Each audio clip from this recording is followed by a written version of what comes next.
ndabasuhuje mu izina rya Yesu kandi mbifuriza imigisha y'Imana. Uyu mwanya mbahaye ikaje muri iki cyigisho tugiye kwiga kandi turarika mwuka w'Imana kugira ngo atuyobore kandi ntabari tuhubwe izina ry'Imana rihabwe icyubahiro. Reka tubanze dusenge. Turagushimiye Mwami Imana yacu ishobora byose, kuko dukunda kandi ukatwitaho. Uyu mwanya duciye bugufi ngo ushyirwe hejuru. Dusabye Mwuka Wera ngo adusobanurire kandi ijambo ryawe ribashe gusobanukira intekerezo zacu hamwe n'abazumva iri jambo ryawe. Twese tuzahabwa umugisha nawe. Mwuka w'Imana tuyobore kandi tugere ku musozo tubashe gusobanukirwa n'ibyanditswe byera, kandi turashaka kumenya ubushake bwawe. Rero twihishurire muri iri jambo ryawe, tubyatse twizeye mu izina rya Yesu, amena. Dufite insanganyamatsiko ivuga ngo karande zakuweho n'izihe. Mbese waba ufite karande koko? Mbese karande zibaho? None se niba zibaho zituruka hehe? Mbese abapasitoro, abakozi b'Imana bavuga yuko basengera karande zikavaho, koko izo karande barazisengera zikavaho? Mbese bo nta karande bagira? None ibyanditswe byera ko bitwereka yuko nabo baba bafite karande, zikurwaho n'iki? Mbese Imana yabasha gukuraho karande? Ni mu buhe buryo Imana ishobora gukuraho karande? Ni mu buhe buryo abapasiteri bashobora gusengera karande bakavuga ngo bazikuyeho kandi nabo bazifite? Barasengera inyatsi, barasengera imyaku, barasengera imivumo, nyamara hari karande Imana yakuyeho. Tugiye kubireba muri iki cyigisho. Reka mbahe ikaze kandi mbifurize yuko imigisha y'Imana yabana namwe. Hari abantu benshi tujya tuganira bakavuga bati rwose dufite karande mu miryango yacu, nyamara izo karande baziherereza ku babyeyi babo, bakavuga yuko zigenda zikurikirana uko ibisekuru byagiye biza. Bakerekana yuko basekuruza babo bagize karande zo za divorce, gutandukana hagati y'abashakanye, karande z'ibihombo, karande zo gufungwa, karande zo kurwana. Ibyo bakerekana yuko ari karande zituruka hehe, inkomoko bituruka mu muryango. Ariko baba bahereye hafi, hari aho byabereye, hari aho izi karande zabereye. Ariko se izi karande ubundi zigomba kuba ku nyamaswa cyangwa zizaba ku bantu? None inyamaswa nazo ko zifite izi karande? None ubutaka ko nabwo bufite karande? None umugabo ko afite karande, umugore akagira karande? Izi karande zikomoka he? Twaba twarazitewe n'ababyeyi bacu? None se twazitewe na ba sekuruza bacu? Mu by'ukuri izi karande ziva hehe? Mbese Imana birashoboka ko izi karande yazikuraho? None Imana ko itubabarira ibyaha ariko nyamara itatubabarira ingaruka z'icyaha. None izi karande nizihinduka ingaruka z'icyaha ziraza gusengerwa zikurweho? Abantu benshi bashinja abasekuruza babo yuko ariho karande zaturutse. Rimwe na rimwe ibyo bisa nkaho rwose ari ukuri. Ibisekuruza byose uko byagiye bikurikirana, iyi karande y'icyaha yagiye ikurikirana ibisekuruza byose, kandi na n'uyu munsi iracyadukurikirana mu mubabaro n'agahinda, ariko kubw'impamvu y'icyaha. Ariko abantu benshi ikibazo bagiherereza ku Mana. Barabanza ikibazo bakagiherereza ku babyeyi babo n'abasekuruza babo, ariko bikaza gusoza n'ikibazo kigiye ku Mana. Nyamara ntibamenya ko ibyo bintu bigomba kubabaho kubera impamvu z'icyaha. Mbese karande wizera yuko zigomba kubaho kubera impamvu z'icyaha? None se nimba izo karande ari ingaruka z'icyaha, ni gute wazisengera zikavaho? Nyamara Imana yagukiza icyaha ariko ntabwo yagukiza ingaruka zacyo. Ingaruka zacyo byose tugomba kubigotomera. Ibi bintu biratangaje cyane. Bityo usanga abavuga ngo za karande, inyatsi, imikoshi, imyako, ibyo bifite inkomoko. Ibyo bintu bifite inkomoko. Aho byabereye ni hehe? Mu Itangiriro igice cya 3. Itangiriro igice cya 3 niho byabereye. Satani yihanga mu nzoka ajya muri Edeni. Inzoka yari ikiremwa cyiza cyane gifite amababa, kandi iyo yagurukaga mu kirere yabaga ifite ishusho irabagirana imeze nk'izahabu yasenwe. Ntiyakururukaga hasi, ahubwo yakubitaga hirya no hino iguruka mu kirere kandi ikarya amatunda nk'umuntu. Inzoka yari ikiremwa cyiza kandi kibengerana, kandi inzoka ntabwo yakurukaga hasi, ntabwo yaryaga umukungugu mbere, yaryaga amatunda nk'umuntu. Ariko inzoka nayo yagize karande. Turaza kubibona uko byari bimeze mbere, ntabwo ari ko ubu ngubu bimeze. Aho abantu benshi muri iyi minsi bashaka ko ibintu bigomba kugenda nk'uko byari bimeze mbere y'icyaha, ntabwo bizigera bishoboka. Abantu barashaka ibyiza, abantu bashaka kubaho neza, abantu bashaka kubwirwa neza, abantu barashaka kubaho ubuzima bumeze nk'ubwa mbere y'icyaha. kandi ntabwo bizashoboka. Nyuma y'icyaha, uko byari bimeze mbere y'icyaha, ibintu byarahindutse nyuma y'icyaha. Itangira igice cya 3:8. Imana ihana inzoka na Eva. Inzoka Satani amaze kuyihangamo agashuka Adamu na Eva, byazanye ingaruka ku nzoka, bizana n'ingaruka kuri Adamu na Eva. Imana igeza gute? Imana irabahana. Adamu na Eva bumva imirindi y'Uwiteka Imana igendagenda muri ya ngobyi mu mafu ya Nimusi. Wa mugabo n'umugore we bihisha hagati y'ibiti byo muri iyo ngobyi amaso y'Uwiteka Imana. Rero ababyeyi bacu ba mbere bahuye n'uburiganya bwa Satani wihanze mu nzoka, bityo bemera uburiganya bwiwe, bityo icyo kintu kizanira inyoko muntu yose akarande. Urumva aho ibintu byabereye? Ngiyo karande byazaniye inyoko muntu yose karande. Mbese iyi karande wayisengera ikavaho? Mbese iyi karande twazaniwe na Adamu na Eva urashobora kuyisengera ikavaho? Adamu na Eva bamaze gucumura, ibintu byose byarahindutse. None uyu munsi abantu benshi barashaka yuko ibintu bimera nk'uko byari bimeze mbere y'icyaha. Bavandimwe, hari ibintu bine byavumwe. Adamu na Eva bamaze gucumura, ibintu byahindutse uko bitari bimeze mbere bataracumura. Rero ntabwo ibi bintu bishobora guhinduka ngo bimere nk'uko byari bimeze mbere y'uko Adamu na Eva bacumura, ahubwo ibintu tubona byose byahindutse ukundi. Ibyo tubona byose ni ibibi gusa, nta kintu cyiza na kimwe kirimo, n'abantu ubwabo barahindutse kubera karande. Iyi niyo karande. Ibintu biratangaje cyane bavandimwe. Hari ibintu bine byavumwe. Ibintu bine byavumwe ni ibihe? Bifite karande, kandi iyo karande ntacyo wakora ngo uyikureho. Hari ibintu bine byavumwe, kandi uwo muvumo ntacyo wakora ngo ukureho. Wakora iki kugira ngo ukureho iyo karande? Itangira igice cya 3:14. Uwiteka Imana ibwira iyo nzoka iti, kuko ukoze ibyo, uri ikivume kirengeje amatungo yose n'inyamaswa zo mu ishyamba zose, uzajya ugenda ukurura inda, uzarya urya umukungugu iminsi yose y'ubugingo bwawe.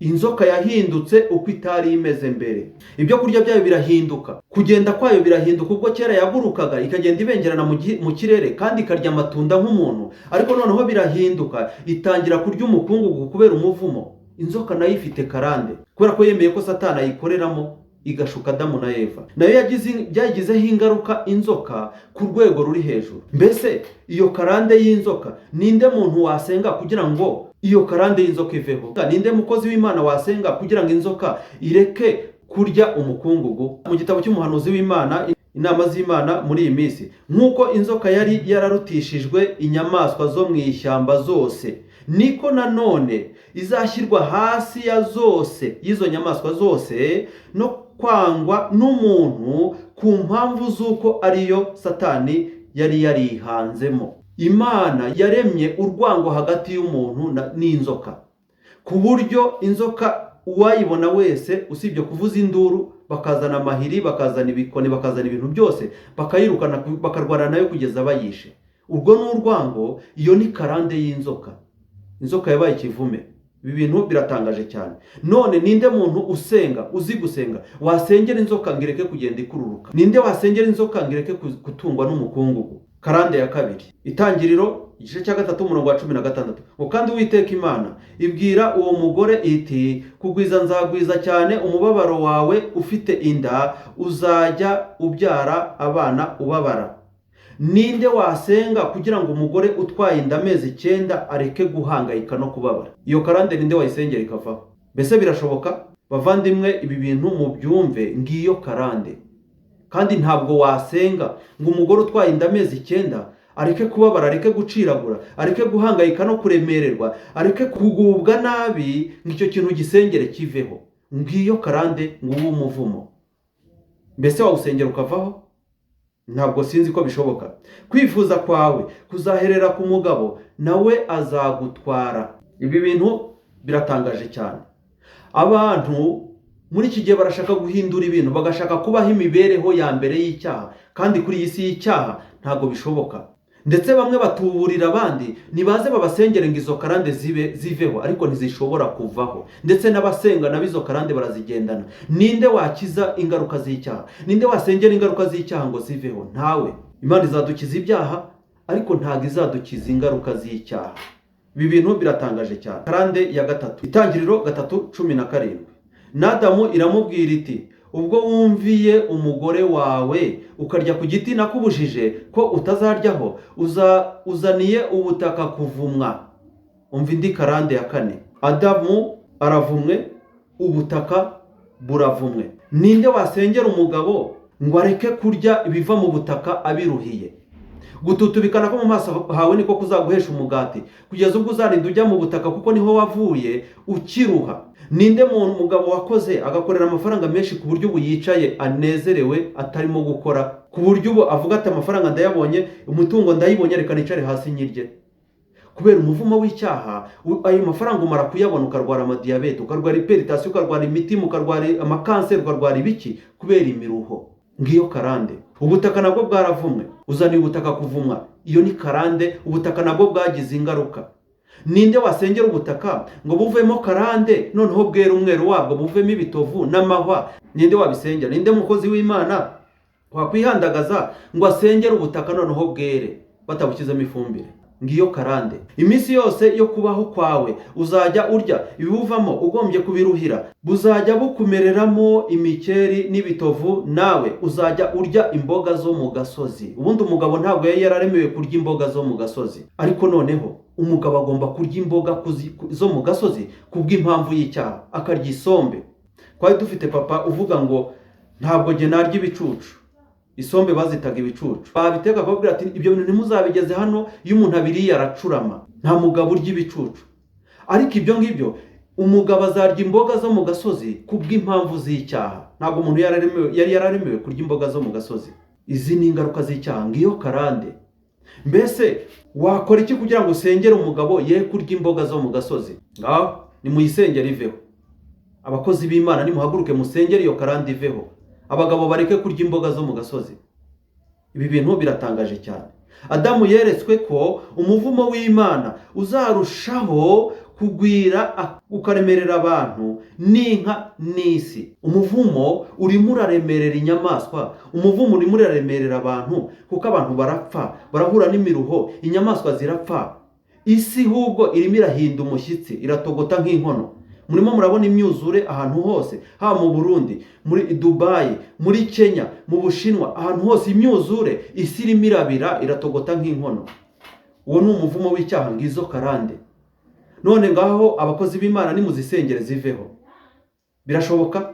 Ku mpamvu z'uko umuntu akomeza gucumura, ibi byose bizakomeza kubaho kubw'uko umuntu azakomeza gucumura. Uko umuntu akomeza gucumura niko karande zikomeza kuba nyinshi. Bavandimwe, iki kintu mucyumve. Uko umuntu akomeza gucumura, karande niko zikomeza kwiyongera. Mbese ninde wazanye karande? Dore aho byabereye ni hano mu Itangiriro. Mujye mu Itangiriro. Niba ushaka kumenya karande aho zaturutse, jya mu Itangiriro. Kandi ntabwo wazisengera ngo ziveho. Ariko hari karande Imana yadukijije, turaza kuyibona. Ayo magambo ari mu gitabo cy'inama z'Imana muri iyi minsi kuri paje ya 29. Imana ibwira Kayini iti, noneho uri ikivume, ubutaka bwanga. Umva kandi nanone umuvumo wiyongera ku wundi. Kayini nawe arongera aravumwe. Nuhinga ubutaka uhereye none, ntibuzakwerera umwero wabwo, uzaba igicamuke n'inzererezi mu isi. Umuvumo wo ku butaka mbere ntiwari wakabukojeje cyane, ariko noneho umuvumo ubukojeje inshuro ebyiri. Ngaho abakozi b'Imana nimusengera ubutaka, mukure ubutaka buvemo umuvumo. Ntabwo bishoboka. Ngiyo karande. Nta nubwo muzasengera inzoka ngireke gukururuka, nta nubwo muzasengera umugabo ngareke kurya imboga zo mu gasozi, kuko ni kimwe mu bintu byabayeho kubw'impamvu y'icyaha, kandi icyo ntiwagisengera ngo kiveho. Abantu mubabwiza ukuri, ariko nimutababeshya ntabwo bari buze. Aho byabereye ni hano, nta handi. Ngizo karande, mwe kujya kuzishakira mu miryango yanyu no mu bisekuru byanyu. Ikibazo cyabereye muri Edeni niho byabereye, kandi iyo karande y'ingaruka z'icyaha ntishobora kuvaho. Ibi bintu biratangaje cyane. Abantu muri iyi minsi barashaka kubaho imibereho ya mbere y'icyaha. Barifuza kubaho imibereho ya mbere y'icyaha, ariko kwifuza kubaho imibereho ya mbere y'icyaha ni ukwizera Kristo byonyine. Urupfu rwa Kristo nirwo rudukuraho urupfu rw'iteka ryose, rukadukuraho karande y'iteka ryose, kubera ko umuntu yagenze gute? Umuntu yacumuye. Ibi bintu biratangaje cyane. Umurongo wa 19, ututubikana ko mu maso hawe niko kuzaguhesha umutsima, urinde ugeza ubwo uzasubira mu butaka, kuko arimo wakuwe, uri umukungugu, mu mukungugu nimo uzasubira. Ngaho abakozi b'Imana, ngaho nimusenge umugabo cyangwa se ikiremwa muntu cyangwa umwana w'umuntu areke gusubira mu mukungugu. Nimusengere umuntu ye gusubira mu mukungugu, kuko niho yaturutse. Ngizo karande. Mwe kujya kuzishakira mu miryango, mwe kuzishakira ku babyeyi banyu ngo bari bameze gutya na gutya. Ababyeyi bacu nabo bagize ingaruka z'icyaha, bagira izi karande, buryo ibisekuruza uko bizakurikirana bakomeza kugira iyi karande. Ariko aho byabereye ni mwitangirira igice cya 3. Ibi bintu biratangaje cyane.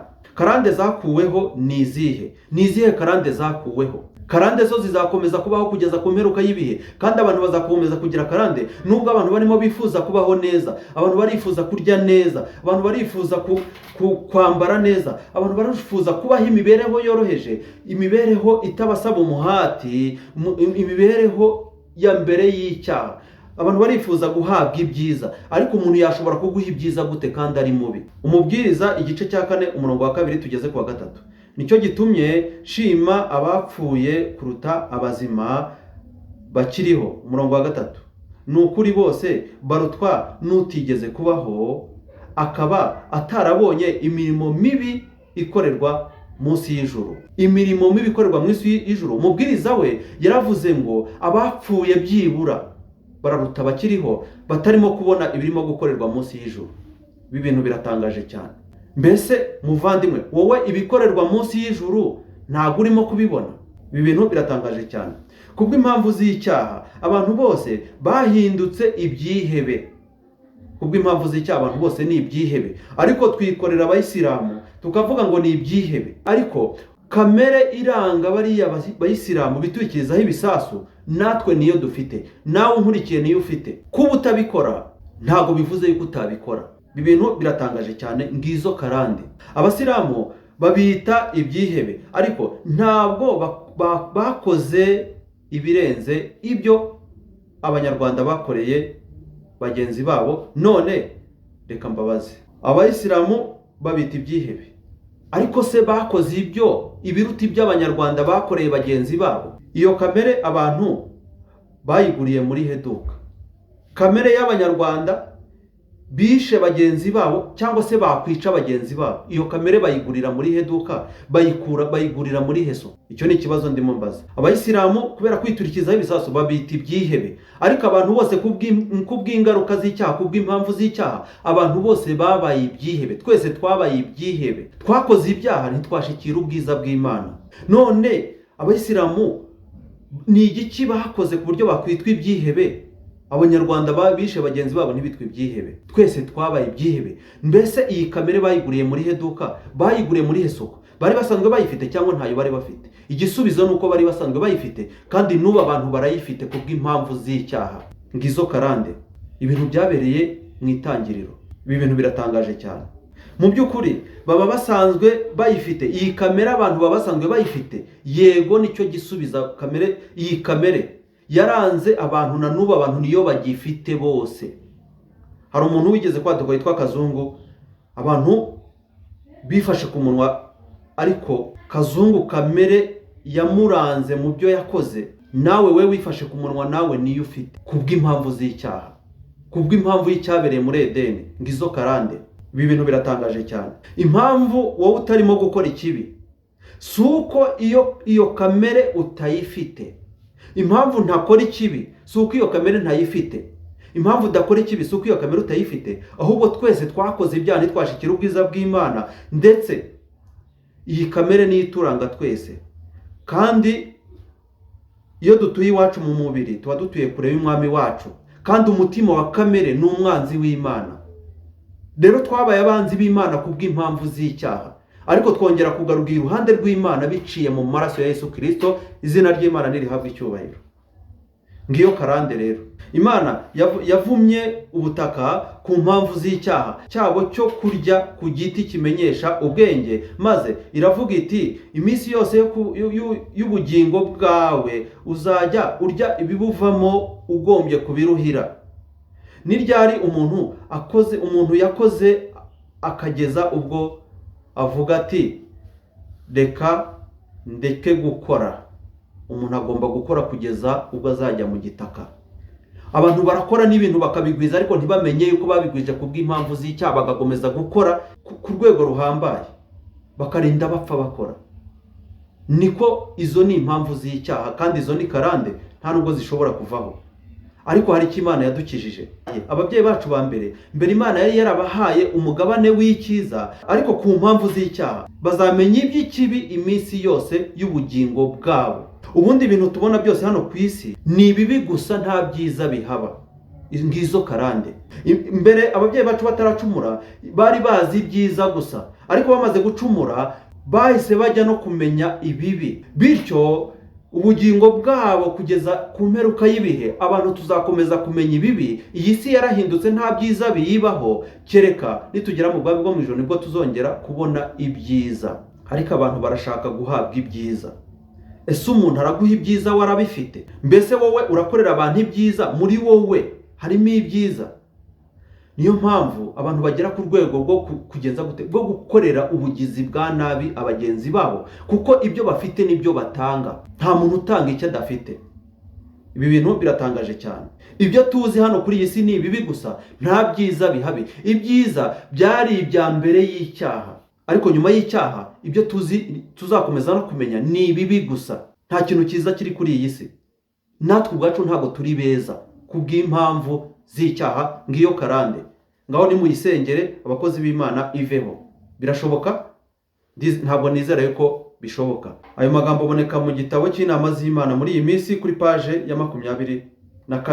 Yesaya 59:2. Ahubwo gukiranirwa kwanyu niko kwabatandukanije n'Imana yanyu, n'ibyaha byanyu nibyo biyitera kubima amaso ikanga no kubumva. Ngiyo karande. Ibyaha byacu nibyo bituma Imana itwima amaso ntiturebe, ndetse ikatwima amatwi ntitwumve kubera ibyaha byacu. Ngiyo karande. Ni gute umuntu agomba gukiriza karande? Imigani igice cya 14:27. Kubaha Uwiteka ni ishingiro ry'ubwenge, ni ishingiro ryo kumenya, ni ishingiro ryo gukira izi karande. Kandi karande nabwo dukira ni karande yo kuzapfa urupfu rw'iteka ryose. Iyo niyo karande yakuweho. Izindi zose tugomba kubana nazo kugeza ku imperuka y'ibihe. Kubaha Uwiteka ni isoko y'ubugingo. Kubaha Uwiteka niyo soko y'ubugingo buhoraho, bigatuma abantu batandukana n'imitego y'urupfu. Kubaha Uwiteka ni ishingiro ry'ubugingo, kandi icyo kizatuma dutandukana n'imitego y'urupfu. Ngiyo karande yakuweho. Zaburi 58:4. Abanyabyaha batandukanywa n'Imana uhereye ku kuvuka kwabo. Iyo bavutse uwo mwanya bariyobagiza bakagenza gute, bakabeshya. Abefeso igice cya 2:4. Ariko Imana kuko ari umutunzi w'imbabazi, izina ry'Imana nirihabwa icyubahiro. Imana kuko ari umutunzi w'imbabazi yaduhinduranye bazima na Kristo. Ariko kera twari twarapfuye, twari kuzapfa urupfu rw'iteka ryose, ariko Imana yongera kuduhindura abazima biciye muri Kristo Yesu. Ngiyo karande yakuweho. Izina ry'Imana nirihabwa icyubahiro. Nukuri ndababwira yuko uwumva ijambo ryanjye akizera uwantumye aba afite ubugingo buhoraho, kandi ntazacirwaho iteka, ahubwo abavuye mu rupfu ageze mu bugingo. Bityo twavuye mu rupfu. Iyo umuntu atarizera Kristo, ijuru ntirimubara, ahubwo ritangira kumubara atangiye kwizera. Nibwo ijuru rimubara kandi rikamukuraho karande y'urupfu rw'iteka ryose. Ariko karande zo z'imibereho z'ingaruka z'icyaha zo nta tugomba kuzigumana. Ariko karande yakuweho ni urupfu rw'iteka ryose. Bityo iyo umuntu atarizera Imana, iyo umuntu atarizera ijambo ry'Imana, ntabwo aba abarwa nk'umuntu muzima, aba ari mu rupfu. Yongera kuba umuntu muzima ari uko yizeye ijambo ry'Imana, ari uko yizeye Kristo, yiringiye Imana. Icyo cyonyine nicyo kitwegereza Imana mu gihe twari twatandukanyije nayo muri Edeni. Izina ry'Imana nirihabwa icyubahiro. Umuntu aba avuye mu rupfu ageze mu bugingo. Iyi niyo karande twakuweho. Naho izindi zose dukomeza kubana nazo kugeza ku mperuka y'ibihe, cyangwa se kuzageza ku iherezo. None Ni gute abantu bavuga yuko bagomba gusengera karande zikavaho? Niba udashobora gusengera inzoka ngo ireke kugenda ikururuka hasi, niba udashobora gusengera inzoka ngo ireke kugenda irya umukungugu, niba udashobora gusengera umugabo ngo areke kurya imboga zo mu gasozi, cyangwa se niba udashobora gusengera ubutaka ngo bureke kumeramo imitovu n'amahwa, ubutaka bwere nta fumbire igiyemo, nta nubwo wasengera abantu ngo bakize karande. Icyo ni ikinyoma cya Satani. Karande yakuweho ni urupfu rw'iteka ryose. Izina ry'Imana nirihabwa icyubahiro. Ingaruka z'icyaha arizo karande ntabwo Imana yazikuraho, ahubwo kubwo kwizera Kristo Yesu Imana yadukuriyeho urupfu rw'iteka ryose. Izina ry'Imana yacu nirihabwa icyubahiro. Amena. Turasoje. Ubuntu bw'Imana bukomeze kubana namwe. Reka turangije dusenga. Data wa twese uri mu ijuru, muri aka kanya duciye bugufi kandi tugushimiye yuko wadukuyeho izi karande z'urupfu rw'iteka ryose. Nubwo dukomeza kugira ingaruka z'icyaha, ariko tukaba twaratandukanijwe nawe kubwo gucumura, kubw'ingaruka z'icyaha, ariko Kristo yaraje twongera kwegerezwa nawe biciye mu maraso ya Yesu Kristo. Rero ayo maraso ya Yesu Kristo reka tubere icyogisho cy'ibyaha byacu, kandi atweza dutunganye, azatugeze ku bugingo buhoraho. Ibyo ni byo dusabye twinginga kandi tubisabira n'abandi bose bakora iki cyigisho, tubyaze twizeye mu izina rya Yesu. Amen.